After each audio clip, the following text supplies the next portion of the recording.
Hey guys, it's mcfixit here. I have this 2011 Rav4. The other day at work, the battery was dead and did not allow me to start the car. So I had to get my Rav4 jumped, then brought it back home to diagnose it. The tools will be at the end of this video, so please stick around to the end to see all the tools and supplies I used.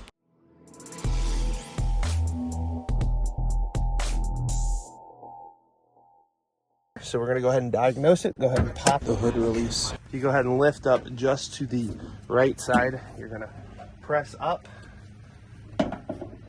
You'll put the hood latch right there. We're going to come over to the battery. So this battery is about 6 years old. We'll go ahead and take off the positive cover. So we have the negative over there. We're going to touch the positive. We should have at least 12 volts. We have about 9. I'm not certain if it's even going to crank, even though it did start up after we jumped it, and it did have some time with the alternator. So that's probably higher than what it was the other day, but I'm going to see if I can start it.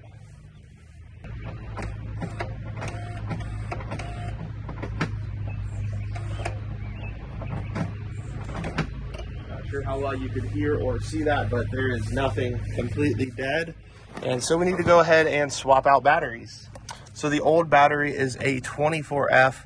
So after you confirm the battery is the correct size, you can go ahead and remove the negative. This is a 10 millimeter. Actually, all 3 of the bolts we're going to have to do.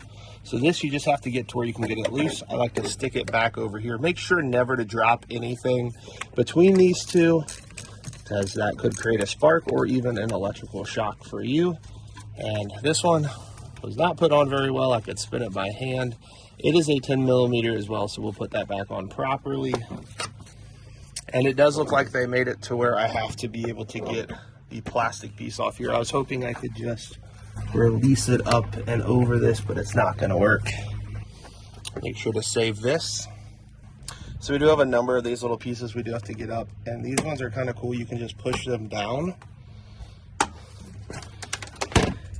then just kind of lightly pull them up and they'll come right out. And this one already came out.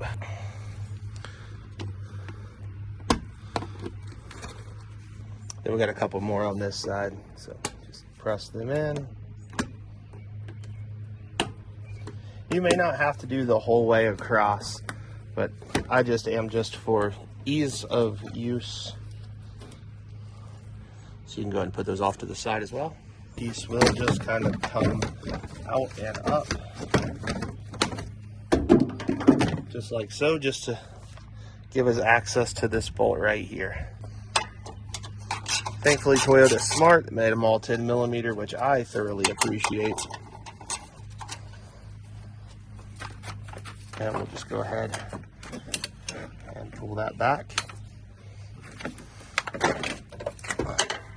So there is a piece of support around here. I don't know if it is foam or what it's made out of, but some kind of composite. We are going to want to put that back in the new one. And then slide it in to place properly with the positive or red on that side. And reach that back through. Cool. So the first thing I'm going to do is go ahead and begin to get this bolt back down on. Remember, it is a 10 millimeter. I'm going to start it by hand. You don't have to crank any of these bolts down super tight, just till they're snug.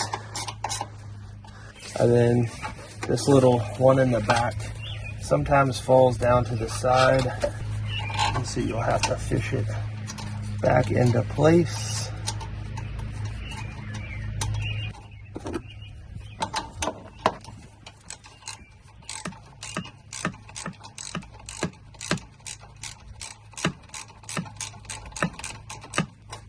Now that you have these 2 bolts tightened down, we are going to grab our tool here and just clean up the contact area.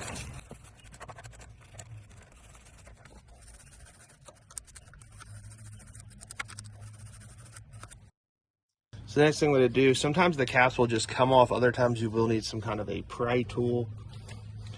Go ahead and pull that off, put the negative on.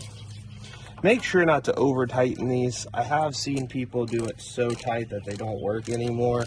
because they've tightened it down too much. Just wait till it stops and about a quarter turn more, and then wiggle check it. That's really honestly the best way. There's the positive. Go ahead and put the positive on. Sometimes you do want to tap it down into place if it doesn't seem like it's going on. Same concept here, about a quarter turn more after you got it nice and tight. Go ahead and grab your battery terminal protector and go ahead and give it a good spray. Go ahead and put the cover on. So one thing I always do as well is I put the date that I bought right there on it. So you can put it kind of wherever you can see it. We still have to put this cover on. So if you take the compressed ones and just kind of open them up both and push back, it'll get it to where you can set them back in. So go ahead and do that with all of them. Next step is to find every one of those holes, put them back in and push the lock tab down.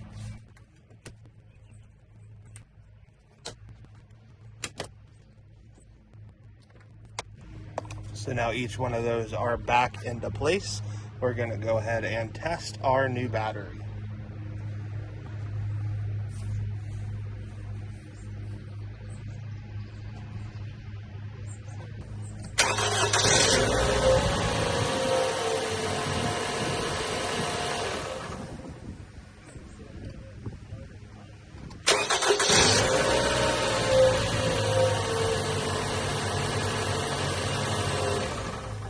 Go ahead and test this one as well.